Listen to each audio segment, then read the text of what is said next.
ज्येष्ठ कृष्णा अपरा एकादशी व्रत कथा। युधिष्ठिर कहने लगे कि हे भगवान, ज्येष्ठ कृष्णा एकादशी का क्या नाम है तथा उसका महात्म्य क्या है, सो आप कृपा कर कहिए। श्री कृष्ण भगवान कहने लगे कि राजन, इस एकादशी का नाम अपरा एकादशी है, क्योंकि यह अपार धन देने वाली है। जो मनुष्य इस व्रत को करते हैं वे संसार में प्रसिद्ध हो जाते हैं। अपरा एकादशी के व्रत के प्रभाव से ब्रह्म हत्या, भूत योनि, दूसरे की निंदा आदि के सब पाप दूर हो जाते हैं। इस व्रत के करने से पर स्त्री गमन, झूठी गवाही देना, झूठ बोलना, कम तोलना, झूठे शास्त्र रचना, ठग ज्योतिषी तथा कपटी वैद्य बनना आदि सब पाप नष्ट हो जाते हैं।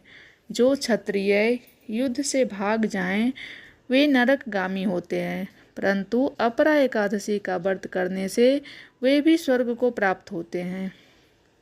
जो शिष्य गुरु से विद्या ग्रहण करते हैं और फिर उनकी निंदा करते हैं वे अवश्य नरक में पड़ते हैं, मगर अपरा एकादशी का व्रत करने से वे भी इस पाप से मुक्त हो जाते हैं। जो फल तीनों पुष्कर में कार्तिक पूर्णिमा को स्नान करने से या गंगा तट पर पितरों को पिंड दान करने से प्राप्त होता है, वही अपरा एकादशी का व्रत करने से प्राप्त होता है। मकर के सूर्य में प्रयागराज के स्नान से, शिवरात्रि का व्रत करने से, सिंह राशि के बृहस्पति में गोमती नदी के स्नान से, कुंभ में केदारनाथ या बद्रीनाथ की यात्रा, सूर्य ग्रहण में कुरुक्षेत्र के स्नान से, स्वर्ण अथवा हाथी घोड़ा दान करने से, यज्ञ में स्वर्ण दान करने से अथवा अर्धप्रसूता गौ दान से जो फल मिलता है वही फल अपरा एकादशी के व्रत से मिलता है। यह व्रत पाप रूपी वृक्ष को काटने के लिए कुल्हाड़ी है, पाप रूपी ईंधन को जलाने के लिए अग्नि, पाप रूपी अंधेरे के लिए सूर्य के समान, मृगों को मारने के लिए सिंह के समान है। यह जीवन पानी के बुलबुले के समान है।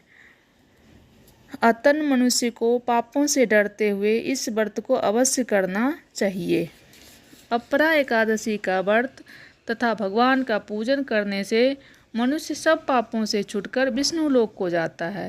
हे राजन, यह अपरा एकादशी की कथा मैंने लोकहित के लिए कही है। इसके पढ़ने अथवा सुनने से मनुष्य सब पापों से छूट जाता है। बोलो श्री कृष्ण भगवान की जय, विष्णु देव की जय।